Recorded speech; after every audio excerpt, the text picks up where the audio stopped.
नमस्कार। आज का मोटिवेशनल वीडियो है, चापलूस लोगों से दूर रहें। जो लोग आपकी बहुत ज़्यादा बटरिंग करते हैं, बहुत ज़्यादा आपको आगे मतलब कुछ ना कुछ आपके बारे में बहुत ज़्यादा बड़ा चढ़ा करके बोलते हैं, ये बात आपको निश्चित रूप से समझ में आती है, लेकिन आप अपनी प्रशंसा सुनने के इतने अधिक उत्सुक हैं, उस प्रशंसा में भूल जाते हैं कि वो व्यक्ति आपको चने के झाड़ पर चढ़ा रहा है और इससे वो सिर्फ आपको चने के झाड़ पर चढ़ा करके आपका ही नुकसान नहीं कर रहा, वो नुकसान तो वो अपना भी कर रहा है, क्योंकि वो भी कुछ लालच से ही आया है। और जो व्यक्ति लालच से में लगा रहता है उसका खुद का भी एक दिन विनाश होता है, उसका कोई फ़ायदा नहीं होने वाला। जो व्यक्ति लालच में पड़ कर के दूसरों के पीछे ही भागता रहेगा, वो व्यक्ति अपना विकास कैसे करेगा? नहीं कर सकता। निश्चित रूप से उसका अपना तो हानि होनी ही होनी है, उसको लाभ नहीं मिलने वाला, क्योंकि जहाँ आवश्यकता है, जिसके गुण हैं, यदि आप उसकी प्रशंसा कर रहे हैं, उसकी प्रशंसा करना चाहते, तो निश्चित रूप से आप उसका भी भला कर रहे हैं और आप अपना भी भला कर रहे हैं। क्योंकि एक अच्छे व्यक्ति के कि यदि आप रेस्पेक्ट करते हैं, यदि आप उसकी प्रशंसा करते, निश्चित रूप से आप जो है एक तरीके से समाज में भलाई का भी काम कर रहे हैं और अपनी भी भलाई कर रहे हैं। क्योंकि निश्चित रूप से आप यदि किसी की प्रशंसा करेंगे और वो व्यक्ति प्रशंसा का पात्र भी है, तो निश्चित रूप से वो आपको भी सम्मान देगा।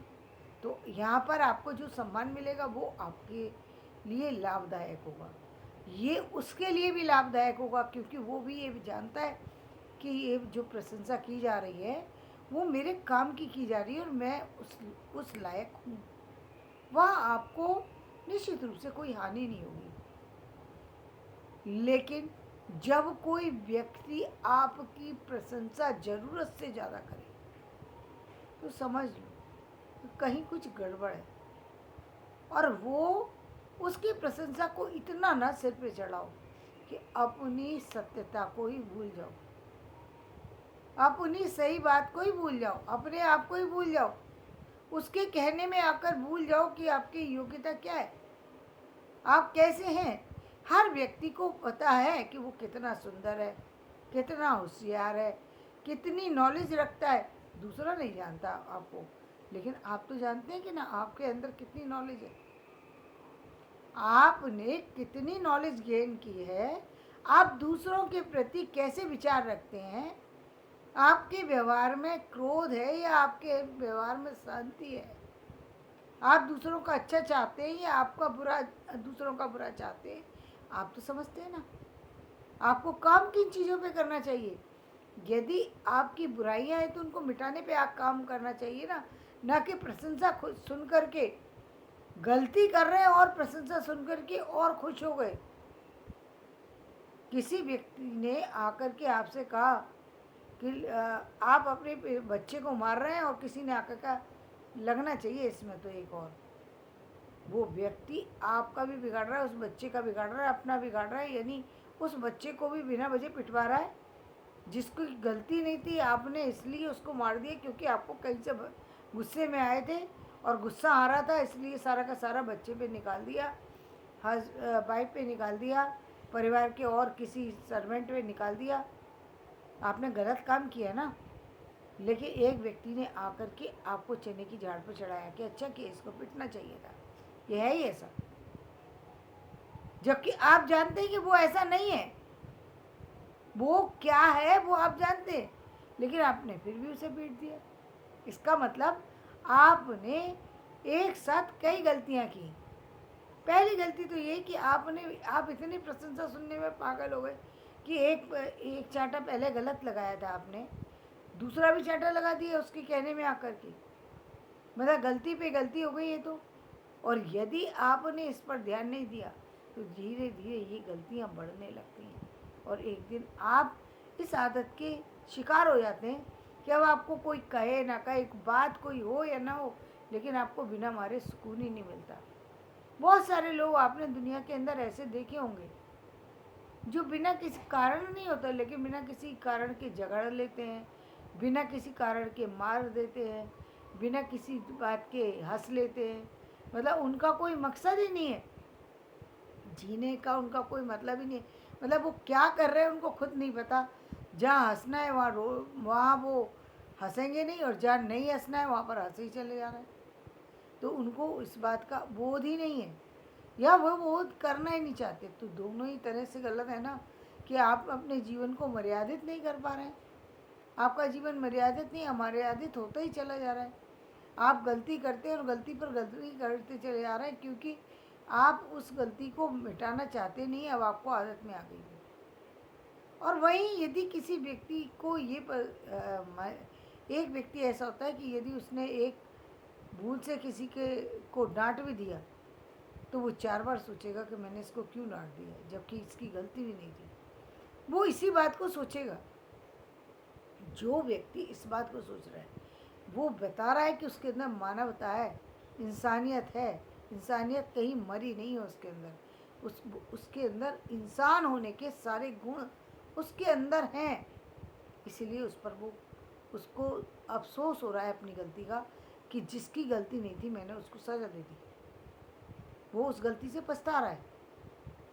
जिसको कोई कारण नहीं था फिर भी मैं चीखा, कोई कारण नहीं था फिर भी मुझे क्रोध आया। ये व्यक्ति वही समझ सकता है जो अपने आप को सही ढंग से समझता है और अपनी कमियों को दूर करना चाहता है, वो समझ सकता है।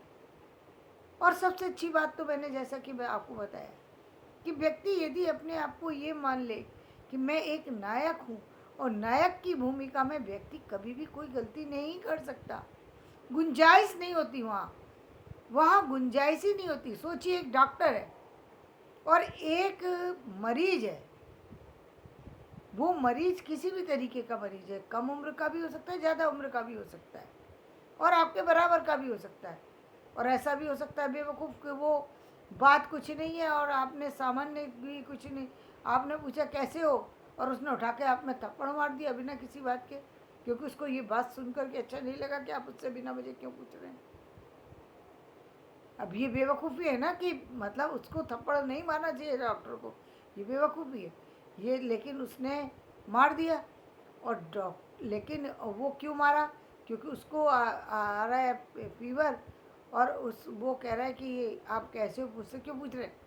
जब आपने देख लिया मुझे फीवर आ गया, तो मुझसे पूछने की क्या ज़रूरत है? गुस्सा उसका इतना तेज़ है कि वो यही नहीं देखता कि मैं किससे क्या बात कर रहा हूँ। उसने लेकर के थप्पड़ मार दिया डॉक्टर को। इतना गुस्से से पागल व्यक्ति है, यानी हद है उसकी गुस्से होने की। ये गुस्से को क्रॉस कर गया गुस्सा। शुरू से व्यवहार उसका बर्बाद होता रहा है, कभी किसी ने रोका नहीं। अब उसकी गुस्सा इस पर हद पर है। लेकिन एक डॉक्टर, समझदार डॉक्टर जानता है कि ये व्यक्ति भावना के कारण से ऐसा किया, वो भी गलत है। और फीवर के कारण, फीवर कभी तेज़ है और उसकी बेचैनी के कारण से ये ऐसा कर रहा है, तो भी ये है तो मरीज ही ना। तो मरीज के साथ मैं अभद्रता कैसे कर? वो कहे कोई बात नहीं है, मैं ना अभी दवा देता हूँ आपको, आप ठीक हो जाएंगे, कह करके वहाँ से चला जाएगा। वो उस चांटे को लेकर के बैठेगा नहीं। ऐसा नहीं करेगा कि उसने चांटा मार दिया तो लेके उसको दवाई में जहर मिला के ही दे दे, क्योंकि वो एक डॉक्टर की भूमिका अदा करने आया है और पेशेंट के साथ में व्यवहार कर रहा है। उसको ये पता है ये पेशेंट है, मैं किसी सही व्यक्ति के साथ व्यवहार नहीं कर रहा। और ना ही सही व्यक्ति ऐसा रिएक्ट करता है। कोई भी सही व्यक्ति होगा वो इस तरह की बातें नहीं करता, वो बहुत सोच समझ के बोलता है। बेवकूफ़ व्यक्ति की ही ये पहचान है कि वो कहीं भी कुछ भी बोल सकता है, कहीं भी कर सकता है कुछ भी। तो या फिर कोई बीमार व्यक्ति है, बीमार बहुत तरीके के बीमार होते हैं, वो कुछ भी कर दे, थूक सकते हैं आपके ऊपर, कुछ भी कर सकते हैं। अब ऐसे लोगों को आप ना ही उनको मना कर सकते, ना ही वो आपकी बात समझने के लिए तैयार है। वो रेडी नहीं है माइंड से।